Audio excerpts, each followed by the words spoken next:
Gabester, yes, Sir, how are we today? there's the man. Perfect timing. Listen, I don't know if you know it, but I literally just showed your TEDx talk as sort of a Oh, preamble for you. Were you even aware that I was doing that? no, I'll expect a royalty. Absolutely. Absolutely. You'll get a pie. Let's leave it at that. Uh, How about you donate it to your cause? yeah, thank you so much. You know, I apologize in advance. This might have been the first time that I've actually watched the your Grand Falls TEDx talk. Just all the way through, just kicked back and watched it. That was a great effing talk, man. That was a great talk. That was a great. I should tell you the backstory. Yeah, go do, So, yeah, I please. literally had jury duty and I drove up there, got into Grand Forks late the evening before, quick threw some slides together, walked on stage and gave it. You know what? It seemed like that was like a very rehearsed talk. Like I could see you kind of looking down at the floor monitor there, Yeah, but it seemed like it was very no, rehearsed. zero rehearsal. Oh my God. When I gave my TEDx talk, I rehearsed for like a week. No. Seriously, like rehearsed it. Oh, I've got good. another one coming up this summer I got to do, so maybe I'll put a little more thought into this next one. Based on your track record, don't bother. Just talk from the heart. No, it really was great. But I mean, like those statistics, I mean, you had some very good slides that had statistics on it. So clearly someone made those for you, or you made those, or where did you get those slides? Yeah, those are ones I just used in previous presentations. But I mean, they're perfect infographics, like the one that showed how the soil carbon has increased since 1994 or whenever you started it. Yeah, no, I had made that up. Yeah. You did do that in PowerPoint or something? I'm just kind of curious. Mm-hmm. Wow. Yep. Well, good on you. So, in addition to being the world's best regen ag spokesperson, you're also a PowerPoint wizard. All Well, right. I've done one or two there. And a great speaker. Oh my God. Well, I don't know if you need any introduction, but for people who are watching, this is Gabe Brown of Understanding Ag of Brown's Ranch in North Dakota. And he's been a hero in the regenerative ag world um, for decades. I mean, I don't know for how long people have been paying attention. What year did your book come out? Book came out in 2018. I have it here, 2018. Yeah, I mean, this book was very significant. I tried holding it up to the camera, but the virtual background thing, it just doesn't quite work. But now, of course, you're a movie star. You're the lead character and the poster child for the movie Common Ground. So, I know you're very modest and you won't ask for that, but nonetheless, that's what's happened. And I honestly think they couldn't have picked a better person. I mean, I just your humility and your soft spokenness and your track record kind of makes you the kind of perfect uh, role model, in my opinion, at any rate. So I'm glad that they did chose you, and I'm glad you relented. I'm sure you protested a lot, but I'm glad that they won in the end. Yeah, when they flew Ray and I out to Ojai to help lay the groundwork for the documentary. And I said, I got one request. Gabe Brown will not be in this documentary. That was my one request. We saw how that ended up. But yeah. I relented because they said, Gabe, there's things that only you will say. You know? Yeah. Well, well, I'm glad they went out in the end. And let me just do a quick share here so people can see the common ground. Um,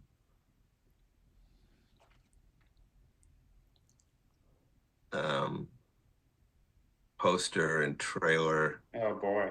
Oh, let me hang on here a second. Yeah, okay, you know what? Yeah. Give me a second. I'll even play the trailer. But I want people to also see the poster. Yeah,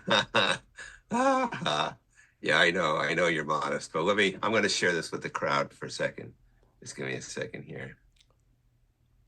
There I it can is. give a background story on that poster when it's up. Yeah. So here's the poster for Common Ground film that's oh God. Yeah, that's playing all over the world now. So I'll tell you the background of that. Yeah. All of a sudden I start getting incoming with emails, etc., about this poster. And I'm going, what in the world? Because those who know me know Gabe Brown would never agree to wearing a cape. It just wouldn't happen. So at Tribeca, the release there in early June in New York City was the first time I had talked to Josh or Rebecca since that poster came out. And so I said to them, okay, which one of you is responsible for that? And they looked at me. Well, Gabe, you knew about that. You gave your okay to that. I said, oh, no, Gabe Brown would never. And they just said, Eric. So Eric Dillon, the friend of mine and the executive producer who funded this Common Ground, they talked to him about it and he said, don't worry, I'll take care of Gabe. He'll approve it. Well, he never did ask me. He just did it. So, and it's a good thing because I would have never gone along with that, but it's all right. It is what it is. Yeah. Well, it's a great picture, and with all the superhero stuff going on, all the Marvel characters and Spider-Man and Spider-Woman and all this stuff, it's sort of, and the Flash and Superman. It lends itself perfectly into the current sort of cultural narrative, So I actually think it was very clever. Good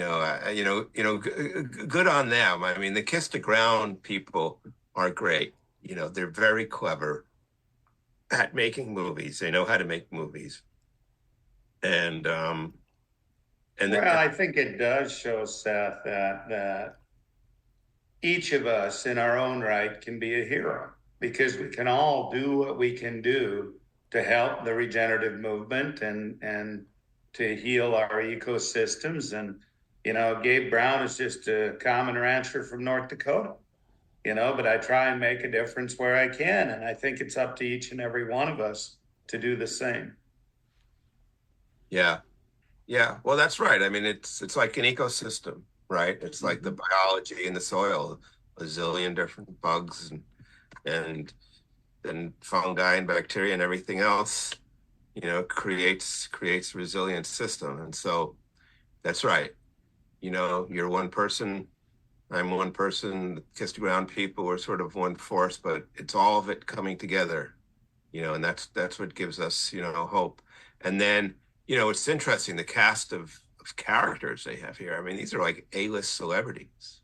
Rosario Dawson, Laura Dern, Donald Glover, Woody Harrelson, Jason Momoa, Ian Somerhalder. I mean, the fact that they were able to pull in these A-list celebrities, that's a big deal. The thing about that is, those are really good people. I've had the chance to meet all but Donald Glover now, and their hearts are in the right place. Ian, he just texted me again this morning. Him and I are texting back and forth. Laura Dern had me come out 2 weeks ago out to California when she received an EMA award, and she asked that I could be there. And they're good people who really want to help farmers, ranchers, and the regenerative movement, and that's a good thing. Yeah, no, it's great. They are, and we tend to think of celebrities as just being decadent, or clueless. But there's some little more level-headed people. Yeah, they're definitely not clueless. They're well versed in what this is gonna take and what needs to be done. Yeah, and it's really great that they're getting behind this, and it's really great that they're not afraid to get behind regenerative agriculture. I mean, regenerative grazing, particularly. You know, if we could just narrow right in on that, as you know as well as I know, that the Hollywood left and the high tech left and everything else, which I'm fully a liberal northeastern intellectual myself. I never had any problem with regenerative grazing. I was never threatened by that idea. And I'm as much as a lefty as you can get. So, and I don't even know where that came from. Like, to me, it's not progressive to be against grazing. Like, I don't consider that progressive. So anyway, the fact that there's this sort of growing trend, of liberal influencers, particularly in Hollywood, or in the Hollywood area, who are like, no, regenerative grazing is a good thing, and we need to get behind it. Like, I consider that very, very, hopeful. I agree. And as you told me before, there were lots of principles of the regenerative agriculture, of the soil health principles, but it was particularly the animal integration that really just sort of kicked the whole thing. That's where you really begin to notice the growth in soil carbon and other indicators. That's right. We're able to take soil health to a whole nother level when we start integrating grazing animals. Right. Yeah, take soil health to a whole nother level when we start integrating grazing animals. Yeah, particularly. Let me show the trailer here for the movie Common Ground, just real quick. I think people will get a kick out of this.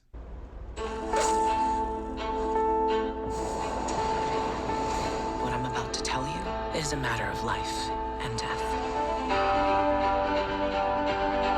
If the soil dies, we die. The facts have been proven. Roundup does cause cancer. If you burrow deeply enough, there is a pipeline of money from the pesticide industry into those universities. They're getting the kind of science that money can buy.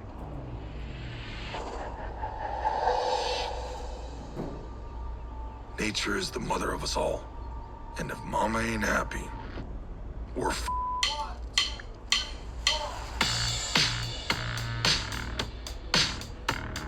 But there's a way to save our precious soils. It's called regeneration. Regeneration is not just restoring the land to the state that we found it at, but actually making it better. We have added over 96 tons of carbon per acre into our soil. Can we mitigate climate change? Absolutely. We're going to check the underwear and the regenerative versus the conventional soybean field and see if we can tell a difference between the microbial activity.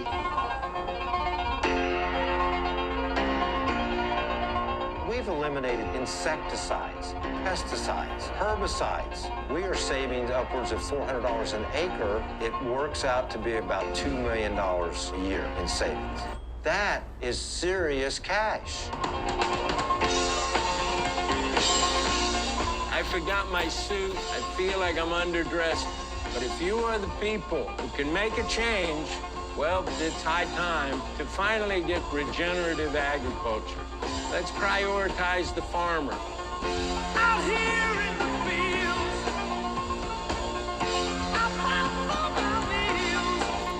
It's a connection to the land. It's a connection to those that came before us and those that are going to come after us. We can change everything. There's hope. I set this letter as a warning, but it's also a promise. So I'm gonna fight like hell to save your future, my children. Because I love you.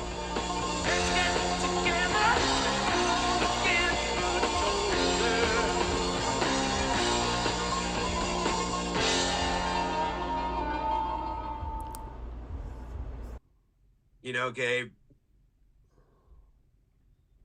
Um, I um, I I don't know if you grew up listening to rock and roll, but in my generation, during the '70s, that song, Bob O'Reilly by The Who.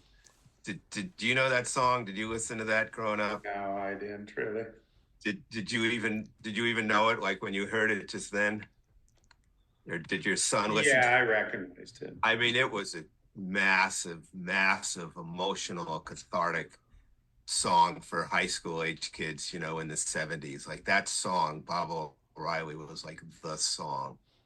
And to hear it at the very end there, and that line, out here in the fields, I fought for my meals. It's like, you know, I mean, I first heard that song 45 years ago, Mhm.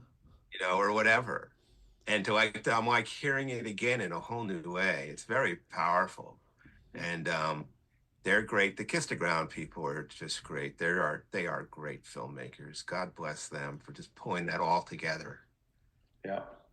Yep. And I happen to know that a third one is in the works already. So Yes, it is. Are yeah, we allowed to say what the name of it is? We allowed to I put that? don't know that. Oh, I Okay. think you could. I don't. No, I'm not going to say anything without explicit permission, but Yeah. but I do know about that, and it certainly will be great.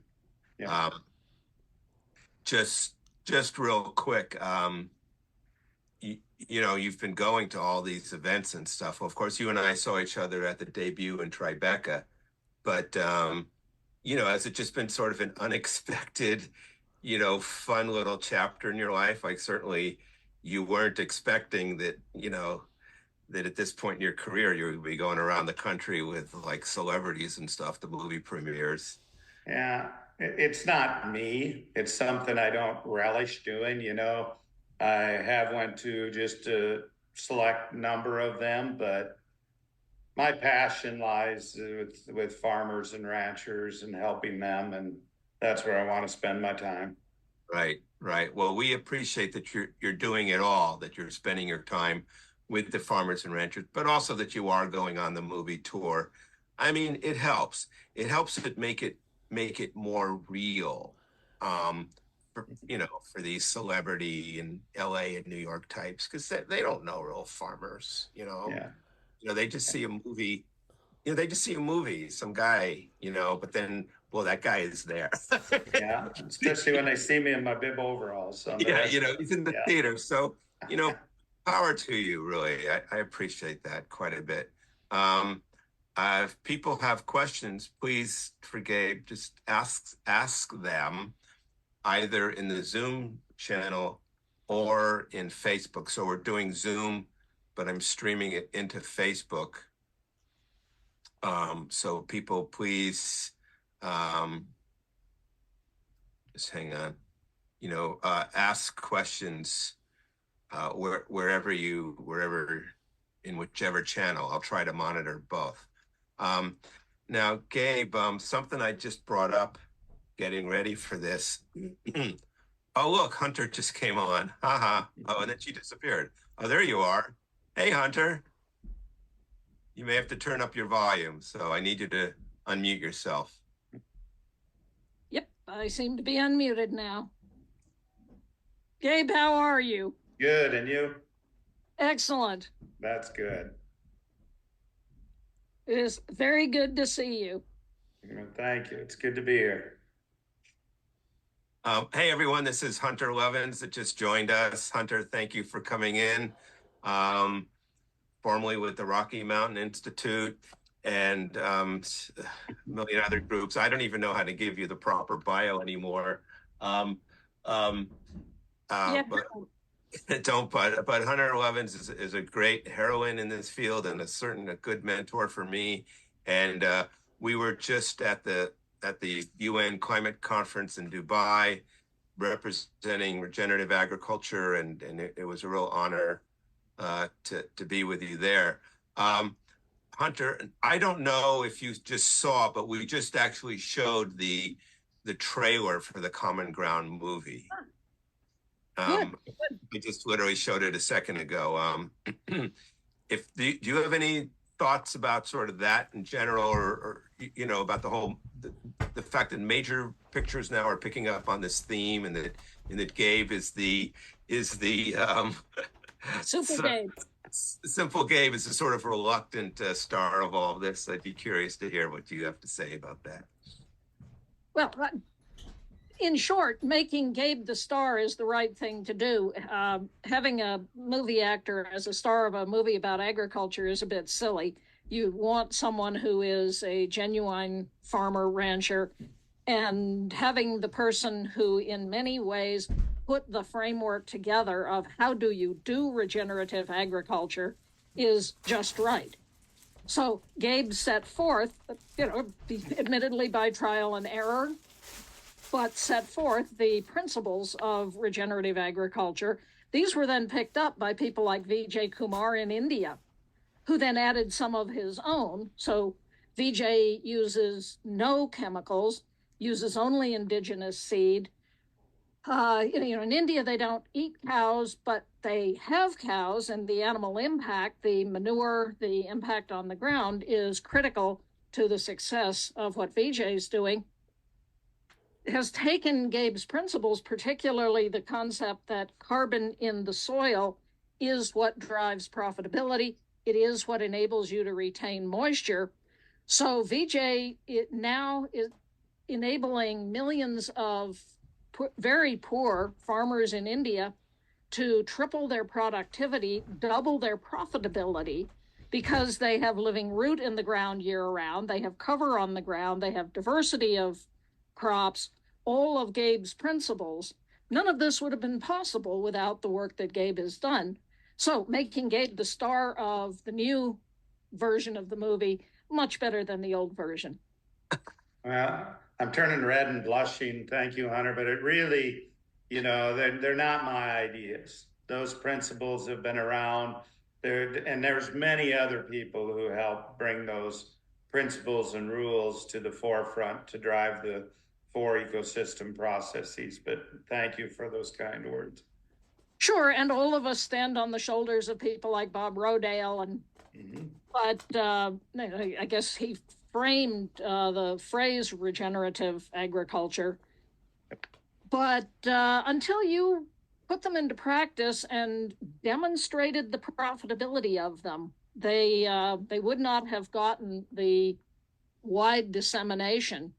And then have the courage to work with a company like General Mills and help them frame their own definition of it. Now, is General Mills regenerative? No. Is Walmart regenerative? Walmart has now pledged they're going to be regenerative. No.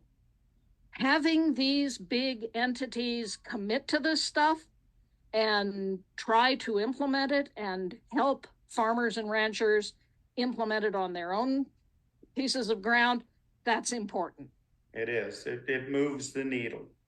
You know, my partners and I, we caught a lot of static when we signed that agreement with General Mills. But in saying that, we knew it would accelerate adoption of the principles and rules. And that's what it's about to us, you know. And General Mills has been very, very supportive. I mean, they've been every year sticking large amounts of time and effort and money into the regenerative movement. So I give them a lot of credit. Yeah, the more we can disseminate this. So when Seth and I were in Dubai, I went out with a young Emirati scientist, veterinarian, who now has a goal of making the Emirates regenerative. That would be an impressive thing to pull off. And with us were Vijay Kumar from India, also Helmi Abulesh of Sekhem in Egypt. This is this big biodynamic organic farm an hour east of Cairo that started in crashland, total desert that is littered with trash, and now is an oasis. They have 2,000 or so people working with them, have a 600-bed hospital, a 4-year university with 3,000 students. 6 industries taking the feedstocks that they grow. And while we were there for, what was it, COP27, worked with Helmi Abulesh, who runs SECM, and guy from the World Food Program, whom Seth knows. They worked with the Bank of Egypt, the Egyptian stock market, and created a carbon credit system, which now will enable 40,000 Egyptian farmers to transition from industrial farming to organic biodynamic. Also put in solar water pumps as opposed to the diesel pumps they did have, plant trees for windbreaks, for shade. And by getting paid through the carbon credits, they will be able to sell the resulting organic produce at a lower price point than industrial food is being sold for. Helmi's vision is to transform the agriculture in Egypt. This is now being picked up. When we were in Dubai, got with some folk from Sri Lanka. Sri Lanka, you may remember, had the government said, okay, you can't buy imported fertilizer because it was an economic drain out of the country.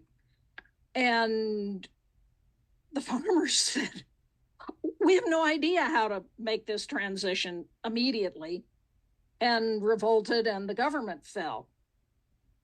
We're bringing Helmi, Vijay, people to Sri Lanka and talking with them about creating a carbon market, which will allow the Sri Lankan farmers to make this transition and, again, pay for it out of all of us who fly around the planet, offsetting the carbon that we can't reduce by buying into these authentic carbon credits.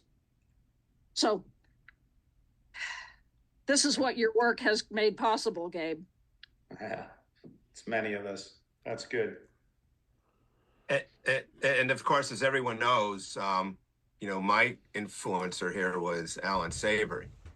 And for me, this all started when I spent 6 weeks at the Africa Center for Holistic Management in Zimbabwe. And, what an eye-opener that was. And it's interesting, Gabe, you used the term armor. I think Alan just says, just keep the ground covered. And his most basic ecological monitoring methodology, the most basic one, like from his very earliest work before he was even published, was to take a dart and go into the spot and literally just randomly throw the dart, around in 12 different directions, and just to go to see where, and just simply record whether it landed on bare ground or on a plant. Mm-hmm. That was it. That was the sum total of the most basic form of ecological monitor. Yeah. And the picture behind you there on your screensaver says it all. So, Yeah, right. We need to cover the soil. Yeah. And most importantly, we need to cover it with living plants. Let me tell you just a very quick story. So if people don't know about this virtual background image behind me, this is the Kroon Ranch, spelled Kroon, in the Karoo region of South Africa. So it gets a little confusing, the Karoo region and the Kroon Ranch. So even terminology, this came up before with like the Chihuahua Desert. Well, why is it called a desert? Well, how long has it been a desert? It didn't used to be a desert. So even in the Karoo, it's even now, some people will call it the Karoo Desert. But that's only recent. Like forever it was called the Karoo grassland, or the old Dutch or Afrikaans term was the veld, VLDT or something like that, which just meant like a prairie or a plain. So this whole notion that it's a desert is just a recent idea. Just in the last couple of generations, it was always a grassland. In fact, it was a prodigious grassland. And then, so as people know, this is also sort of the background image on my business card. And after two COPs ago, so the one in Glasgow, well, I guess three COPs ago now, I was coming back on the plane, and this was in the middle of the COVID, so everyone had their mask on, and the guy had the UN mask on. So I knew he was coming back from the conference. I had no idea well, if he was a delegate or whatever. But I started talking to him, and I showed him the picture of the business card, and I said something like, "Well, what do you think? Why is there grass on the on the grass side and not on the other side?" And the guy said, "Oh, because they took the animals off." So that was just his response. He said, "Well, the grass is there because they took the animals off." And obviously he was a delegate or someone. He was at the conference, and he had the UN, COVID mask. And that is just still the dominant thought. The grass came back because you took the animals off. Now, what's interesting, in a situation, in like a perennial grass situation that's overgrazing, where they're overgrazing, well, that is true. That if you stop overgrazing, the grass will come back. But in these dryland areas that have turned to desert, they've turned to desert because the animals aren't there, and you need the animals to bring them back. So just little, there was just these little cognitive, disconnect. It started with overgrazing and understocking. That's how we started, and that's how we desertified, the southwestern region of the U.S., the Chihuahuan Desert. Those were all vast grasslands, very diverse grasslands that were desertified because of overgrazing and understocking. And then the animals were removed, and then that only accelerated desertification. Just got worse. It just got worse and worse. Yeah. Exactly. Gabe, I just thought for some fun while you're here, I want to show some pictures. Let me do a quick share here, because I also think there's some things we can talk about. This was from my visit to, let me maybe make these a little bigger. Yeah.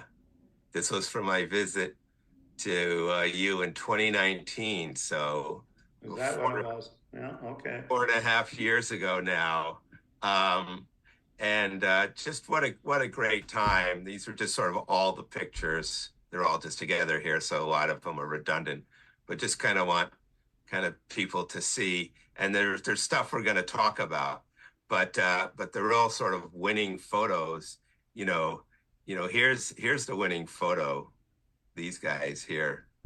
Look at this. I'm going to make a meme on this. I'm going to call it "Smell the Future."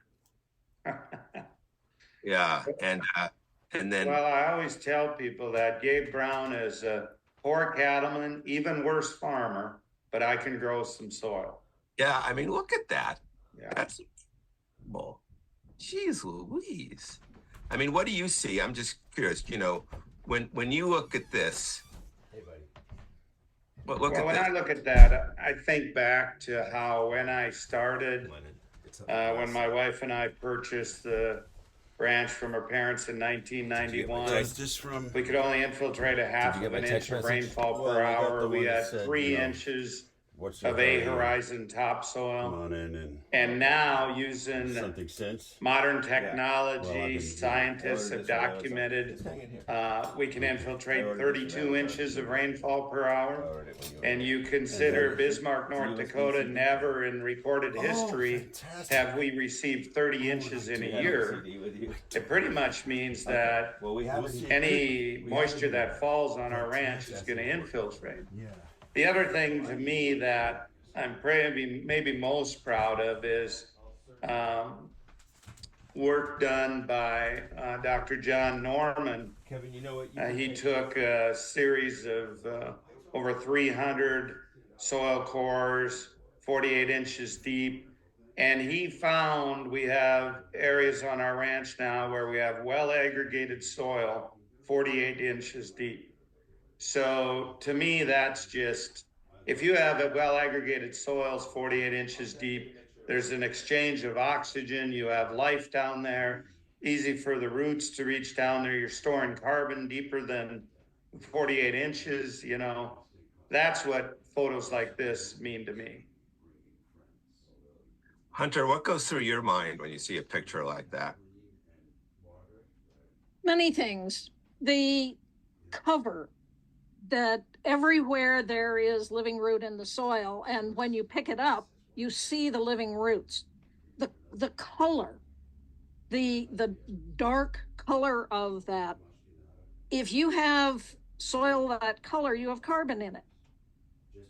The sequestration of carbon in our agricultural soils is, I think, the only thing that is going to save humanity from the climate change that we have created and are continuing to create. The science gets ever scarier. The latest last week was the publication of a paper that AMOC, the Atlantic Meridional Overturning Circulation, Yes, that's right. is verified to be slowing. This will be a massive dislocation. There is no way that we know that you can take the excess carbon out of the air, aside from what Gabe is doing of putting it back into the soil.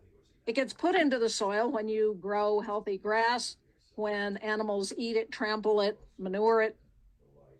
We can do this at scale. We can do it rapidly. Doing this is what will save humanity. So to me, this is a picture of, you said the future of humanity, the smell of the future. This color, this friability of the soil, the nature of the soil, that you can take it in your hands and crumble it. When I first came on the place that I'm on, you couldn't sink a shovel in the soil. It was so carbon poor, without plant life, dry, and my soil now looks probably not as good as Gabe's. I haven't been at it that long, but it's getting there. And similarly, when we had rain before, it would just run off. Now it infiltrates. And for someone who is trying to grow grass, feed animals, this water is life. The ability of the soil to hold the water for the dry times. Again, in India, this is what has been enabling Vijay to lift people out of poverty. The water in the soil means they can have continuous crop production. The continuous crop production means they have enough food, diversity of food, and nutrient density in the food. Again, if you don't have soil this color, you don't have that nutrient density. And I guess World Food Program now reckons there are 1/3 of a billion people around the world who are starving to death. Not just hungry, starving to death. And this is protein on the hoof that you're looking at. The ability to do this and then to use this process to reclaim damaged land and at the same time put carbon from the air back into the soil. It feels like magic. It's the only thing that's going to save humanity. That's right. I'd just like to say that those close-ups of the soil you showed, Seth, that's on cropland fields that were heavily tilled, high use of chemicals and synthetics up till when, my wife and I took it over. So those are cropland fields, which take a bit longer to regenerate as compared to perennial ecosystem. Perennial ecosystems are not super difficult to regenerate. We can do that with grazing animals, but to keep cropland in crop production and integrate livestock and advance soil health, that takes a real concerted effort, and it can be done though. And it can be done much quicker than we used to think possible. Well, I think it is so important. What if we took the Great Plains of the U.S. and as opposed to growing corn, soy the way we do now, grow corn and soy the way Gabe does. So if you want corn and soy, you can still have it, but you're doing it in a way that's putting carbon into the soil. And people say, well, there isn't enough land to go to grass-fed protein. Yeah, there is, if you use the land differently. And then if you begin reclaiming land. So in the Sahel in Africa, folk are working with the women to scratch out a little, what they call half moon. The women trade with the nomadic herders to get manure, put the manure into the little half moon, plant a tree for shade in it, and then plant their crops in there. With the manure, it holds the water. This is in an area that gets maybe a cup of water a year. That's enough for them to begin growing food. This is what will keep these people alive. And we tend to be a little blasé about, well, there's plenty of food, just go to the grocery store. But for most of the world, these principles are the difference between life and death. So folks like Savory Institute are working in the Sahel, working with people the world around, helping them learn how to do these approaches of holistic management, of regenerative agriculture. Again, this is what's going to save us. Gabe, and here was a picture I took of your ranch with the paddocks and stuff. Anything you want to say about this? Well, we turned the ranch over to our son and his wife now. They're running the ranch, and he'll take it to levels beyond where I ever imagined. He's added some land since this map was put together, and expanded it, although the city is expanding rapidly and encroaching on us. We're now in city jurisdiction, which makes it challenging. He's actually seeded almost all the cropland back to perennials. Where I have my finger there, those fields, you'll remember, Seth, in the tree rows there, right south of the farmstead, that'll be the only cropland we have left. Everything else is in perennials now. So I just think there's enough cropland in this world. I just want to address one thing that Hunter said there about, can we feed the world doing this? So when Seth was at my place, we went on my neighbor's cropland. We went right across the road on mine. Yeah, I'll show that. And we both grow the same crops, spring wheat, for example. Well, that neighbor grows a spring wheat crop, and that field's done for the year. It sits idle, it's chemical sprayed. That's all they grow is that spring wheat. I grow a spring wheat crop. Our yields are very comparable, but then we grow a cover crop.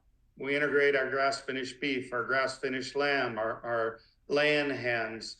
You know, we have bees to collect honey. Who's going to feed the world first, right? And who's going to feed it with nutrient-dense food? To me, that's an absolute ridiculous question that needs to be thrown back at it every time, because the world will starve under the conventional model.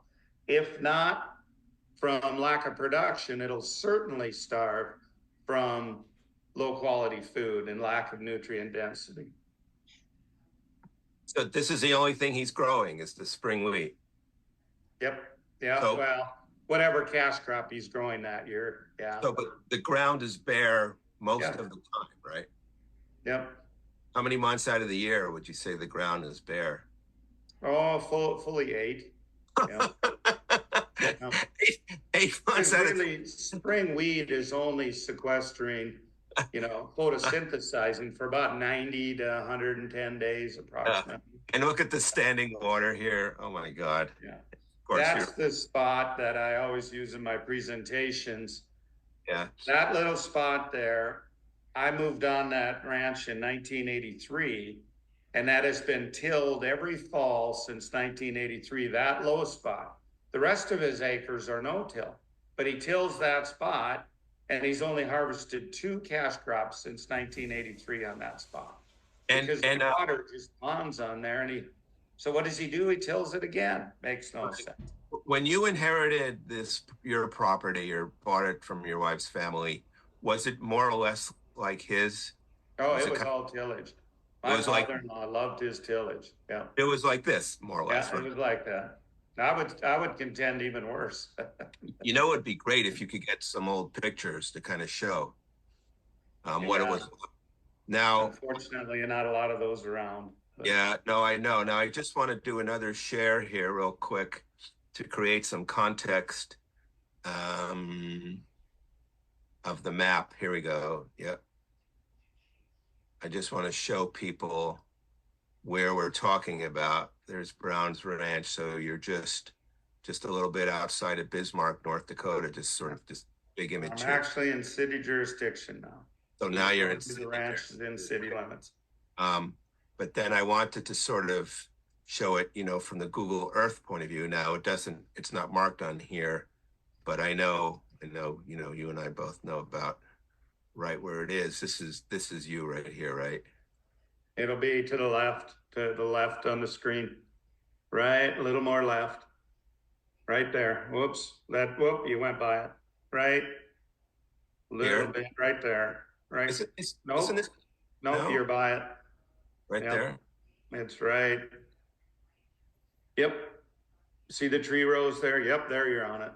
That's okay. Very good. It depends what time of the, year that was taken. So so the neighbor's field that we just saw the picture of is this or this? It'd be right across the road to the east. So this Google, this satellite image must have been during the growing season, because I can see there where I grazed. His is to your right, Seth, right across that road. Here. Where we just were. In fact, you can see the water up in the corner. You see where those roads intersect in the northeast corner of my section. Those are my buildings you actually see there. All right, help me out with the movement. That's right to the right. That's my place. There's my farmstead right in the middle that you're going around. Okay, now just keep sliding to the right across that road. That's the neighbors, and go up there, that little water spot up. That's the neighbors.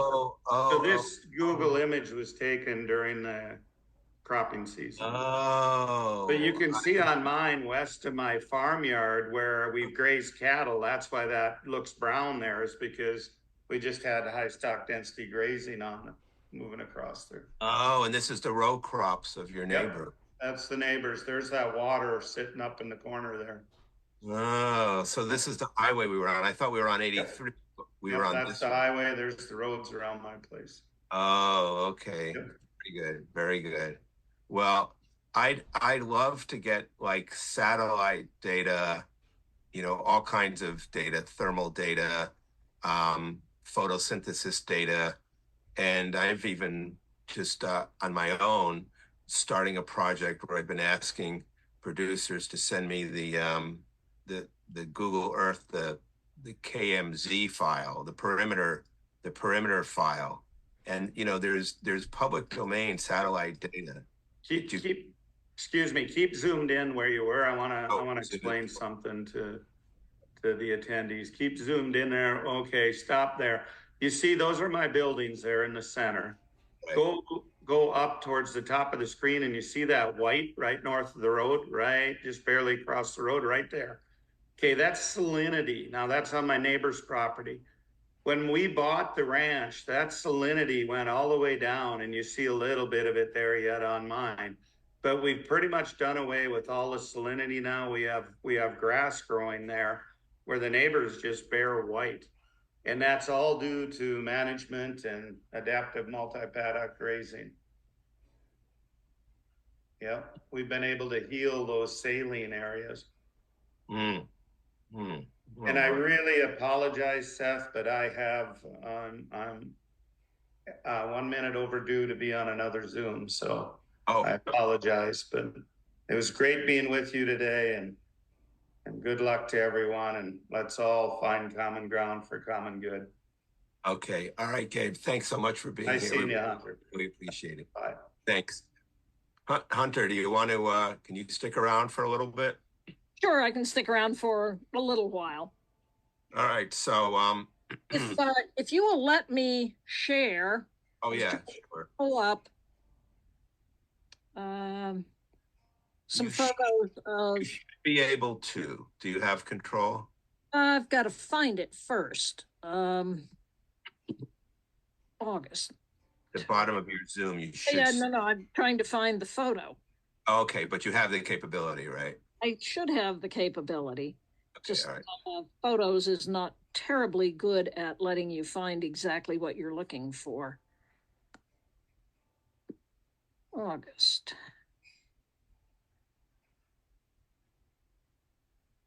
Stand by. There we go. We're into August.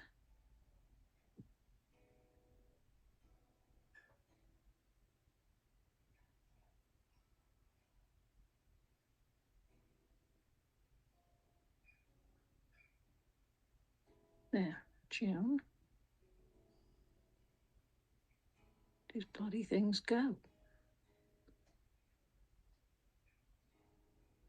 I tell you what, I'll just talk for a second while you look at that. Go ahead, I'm still hunting for this. So, Me too. you know, if people don't know Hunter, sort of her claim to fame, or sort of the angle on the narrative that she is known for, is sort of the economic side of it. You know, the economics of regenerative agriculture and the Rocky Mountain Institute, and then her own consultancy, Natural Capitalism Solutions, Natural Capital Solutions. So the whole idea of, you know, capital, of, you know, nature's bounty is also the economic bounty, but in a regenerative way, not just an exploitive way, like you're just mining, you know. And basically, we've been mining soil, and then when the soil was dead, we literally then put the petrochemical based additives to just try to artificially keep it alive. You can consider that mining too. And then in Gabe's TEDx talk from 7 years ago that I showed earlier today, right before he came on, he said that the main function of our current food system now, or I'm paraphrasing, agriculture system, is killing. It's like everything is geared around killing. You have to kill the pests, and you have to kill the weeds and whatever, and it's killing. And somehow in the midst of all this killing, you're supposed to have healthy plants that are good for you. So it's really sort of absurd. All right, Hunter, the floor is yours. You should be able to see the photo. Yeah. Yeah. The land on the right is my neighbor, land on the left is mine.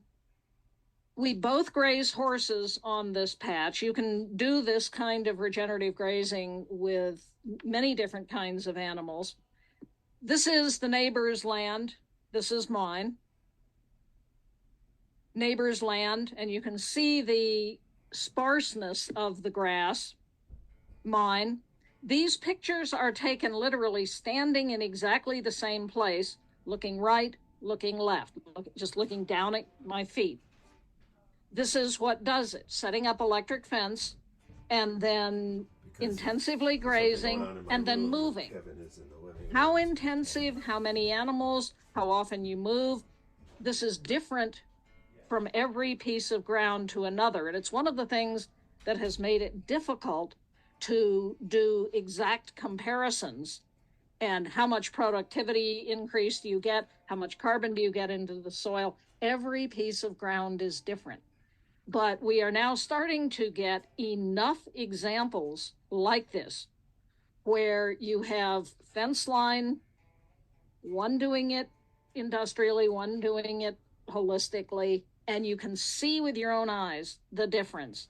You'll be able to see this very clearly in some films that are coming out from Peter Bick at Arizona State University, where Peter worked with 5 separate fence line operations. So 10 operations, one doing what they are calling AMP grazing, adaptive multi-paddock, and one doing what they're calling conventional, I call industrial. And Peter brought in teams of scientists over a 4-year period and measured everything: the amount of carbon in the soil, methane releases, oxides of nitrogen releases, the health of the animals, health of birds, profitability, just everything you can think of to measure. They measured one farm and then the neighbor farm. And then they got the neighbors talking to each other and sharing what they're learning from this process. In many cases, neighbors are right next to each other and never really talk. They look over and they notice, your grass is greener than mine. But they go on doing what they're doing the conventional way. Peter put these pairs together and had them begin sharing what is, what isn't working. In some of these farms, one old boy was a bird hunter, hadn't seen a bobolink quail on his place in over a decade. The neighbor farm has bobolink quail. Why? Simply the different management technique. And as this stuff really starts to sink in, I think we will begin to see some movement in the right direction. Just got a piece of statistic from the 5-year USDA agricultural census. Biggest decline in farmers and farmland in the US in 20 years. Nearly 25,000 farmers have moved off their farms. Some 20 million acres have come out of farming in that period. The amount of land where cover crops is being used is less than the amount of land being taken out of farming. These statistics should scare the hell out of all of us who like supper. We really need to begin investing into regenerative agriculture in this country and indeed around the world. When you have people who can no longer feed themselves, they pick up and move. Where are they going to come to? If you don't like issues on the border, it's time for us to start investing in food security around the world. And again, the good news is we know how to do this. We know that doing it is more profitable. We know that doing it is also the answer to the climate crisis. This is just spherically sensible. It's sensible no matter which way around you look at it. So Hunter, you're the one with your pulse on the sort of the economics of this. The current economic model, of course, is to just reward the system that makes the land more valuable. And so if you can show that a condominium or a new subdivision or a mini mart or a little mall extension or, a garage is more valuable than a farm, then and just based on the year report, just based on the reductionist, that's just what gets rewarded. How do we change that economic model so that these farms can still be viable and compete against that? Well, we subsidize industrial agriculture to the tune of $1 million a minute. That's your and my tax dollars subsidizing industrial agriculture. Let's start helping regenerative farmers and ranchers make the transition to full regenerative. Give them grants. There are all sorts of complicated federal loan programs, federal crop insurance programs, federal requirements put on farmers. I just got some mailing from U.S. Department of Agriculture. It's a survey I have to fill out. It's like, come on, guys. Just take a look at who is doing this regeneratively and make it easier on them to do it. Now, one of the easiest ways to do this, again, is carbon markets. And so outfits like Grassroots Carbon, which works with regenerative ranchers, sells carbon offsets to the big companies who need to reduce their footprint, takes the money and pays it to the ranchers that are doing regenerative grazing. That sort of program is a great way to get more people doing this. We need programs to get young people onto the land. Teach them how to do it. I talk to students all the time. Among other things, I'm a professor at Fordham University.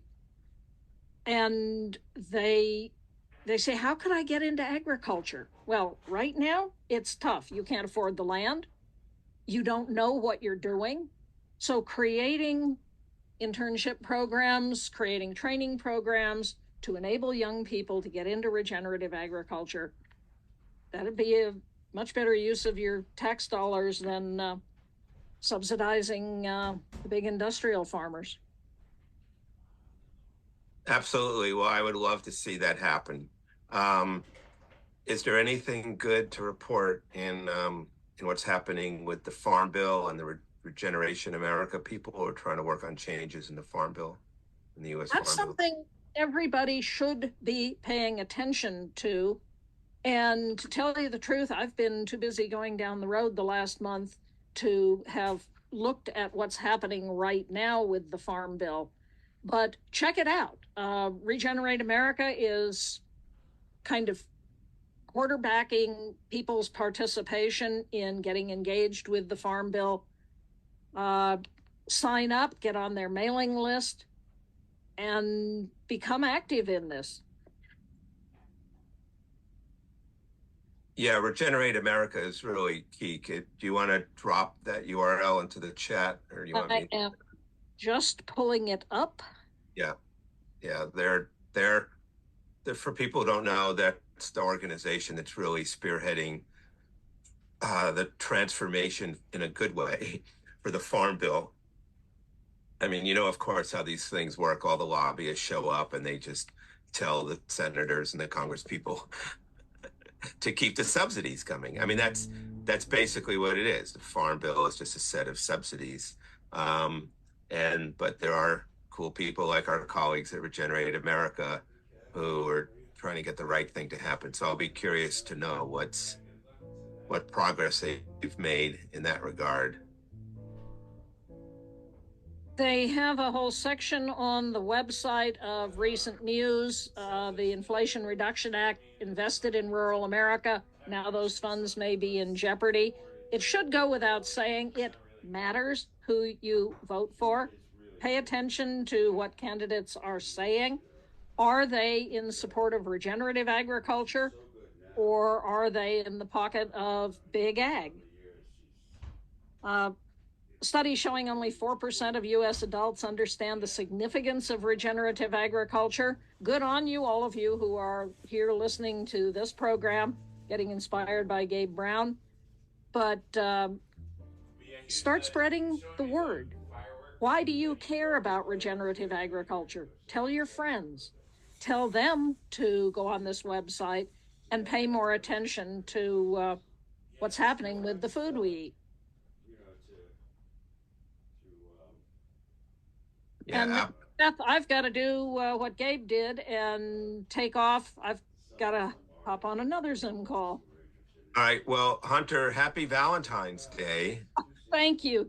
Happy Valentine's Day to you. That was the whole theme of this, was to make regenerative agriculture our Valentine. Oh, well, while you're doing that, let me see, where would I find it? The best way to do a Valentine on regenerative agriculture is the Economy of Love from Second. This is their offset. Yeah, right. Very good. You can be a part of. Just say something real quick. What is the Economy of Love? What does that mean? The Economy of Love is the program that Sechem, this amazing operation in the Egyptian desert, put together. And I'm just about to pop this into the chat. Yeah, and I'll put it in Facebook. Chat. Let's go.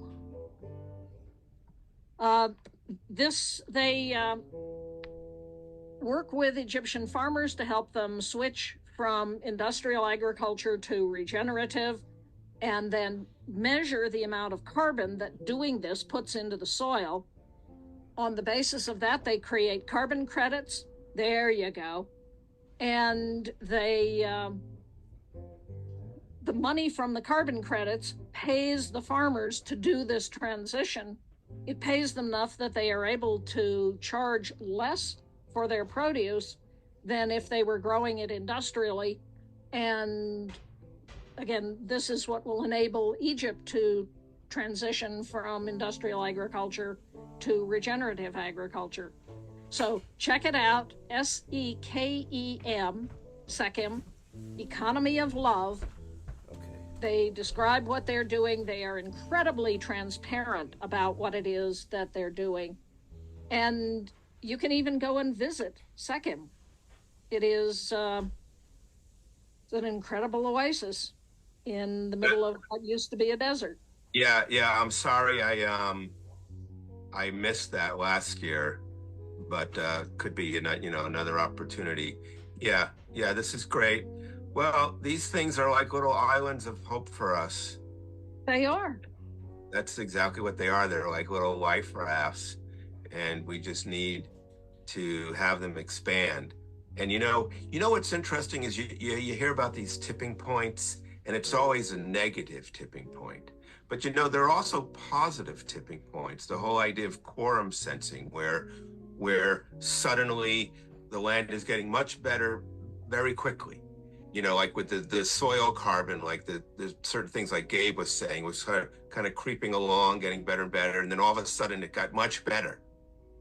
And there are positive tipping points as well. And the more of these sort of life raft communities that are restoring soil, the more they'll start to positively impact each other. So. Well, everyone listening can be a part of this. It matters where you spend your money. Are you buying from local farmers who are farming regeneratively, or are you buying highly processed junk food that has a huge carbon footprint? Just make the choices in your own life, and you will become part of the solution. And with that, friend, I have to take off. Good seeing you. Thanks for doing this. We'll talk soon. Good seeing you, Hunter. That was my pleasure. All right, take care. Bye-bye.